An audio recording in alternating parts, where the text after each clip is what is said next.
In this video, I'll show you the difference between images shot with a 24-70 2.8 lens and an 85mm 1.4 lens.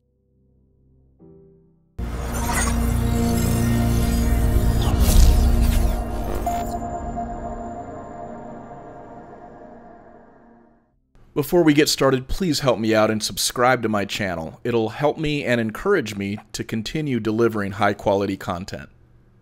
Hey everyone, so I just wanted to do a quick examination of the effect of lenses at a typical wedding reception. Okay, so I personally love shooting with the 85mm and 50mm 1.4 Sigma art lenses. I've never owned a 24-70 2.8. I think they're great lenses, but I just am a fiend for bokeh.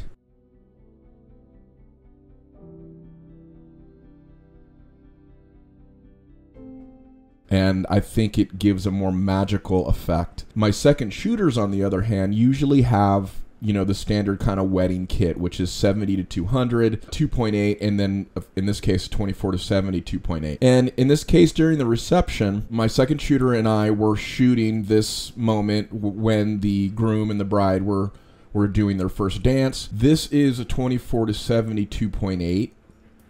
Okay, we zoom in and we have some slight blur. He's at 2.8. ISO's 2000. The shutter speed and ISO really don't matter in this demo that I'm giving you. I really just wanted to show the difference between the lenses. So 24-70 in this scenario, and then we have me shooting at 85 1.4. And you can clearly see that there is a difference there between the two. The couple is much more separated from the background. Obviously I'm at 1.4 here, and there is just a significant difference. So a lot dreamier, creamier, if you will, you know, with the bokeh in the background. Now here's the deal. This isn't a bad photo. It's a great photo. And I believe that the bride and groom love the variety. One reason that I like it when my second shooters have different lenses is for variety. For me, that's a big deal. I like to be able to provide the bride and groom different aspects, of course, different points of view, maybe slightly different artistic approaches. And in this case, the amount of blur in the background is different because of the lens. So again, you know, 24-70 2.8, it's a great shot. Not as blurry. If you want more separation, 50mm 1.4 or an 85, in this case, an 85mm 1.4 might be the way to go to give a more dreamy effect to the bride and groom. Let's take a look at more comparisons between the 85 and the 24-70. You can do that in Lightroom pretty quickly. What you do is you go to the library module in Lightroom, and along the top you'll have options here. Metadata is one of them. I'm going to click on metadata, and then what we can do is choose the 24-70 and the 85. So now we're looking at just photos that were snapped by the second shooter with his 24-70 and photos snapped by me with my 85mm f1.4. In fact, let's throw in the 50 as well so we can take a look at some of this. Let's open up these photos. So here we have the 50. Bounce flash is huge. I'm a big fiend for bounce flash. It provides a natural looking photo when it comes to light versus straight on flash or flash from the side or from the left. When you're shooting flash from the side, it definitely can make a dynamic photo, but it's not natural. So my go-to always is bounce flash. I don't use a diffuser on top. I literally just have a bare flash pointing up to the ceiling. My second shooter had a diffusion bulb on top. I forgot what brand it was. They're all pretty much the same though. Here is a shot from my 50. Another shot with the 50. Again, we got really nice bokeh in the background, nice and creamy. And another shot with the 50.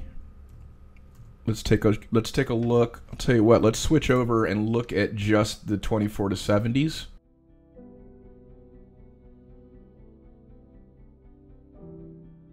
Just, you know, the photos are great. The photos are great, but they're flat dimension-wise. They're not. There's not as much depth. There's not as much separation. So we're looking at some more 24-70s here. And here's a good spot because let's switch on the 85 because Here is, you can see a good contrast. Let's open this up full size. So the 24 to 70, and boom, there's an 85. And just look at the difference here. Again, creamier backgrounds.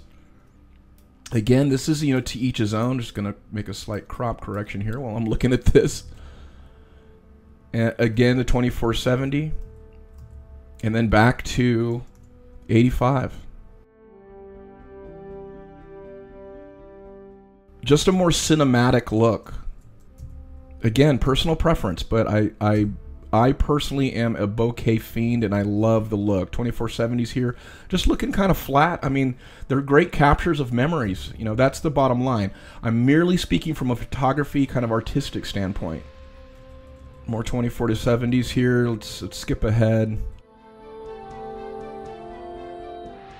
And there's some more contrast. Look, 2470, and then we have 85. So you get the idea, I think. Just wanted to show a little more examples of that. I hope this helps you all. Thanks for watching, and we'll see you next time.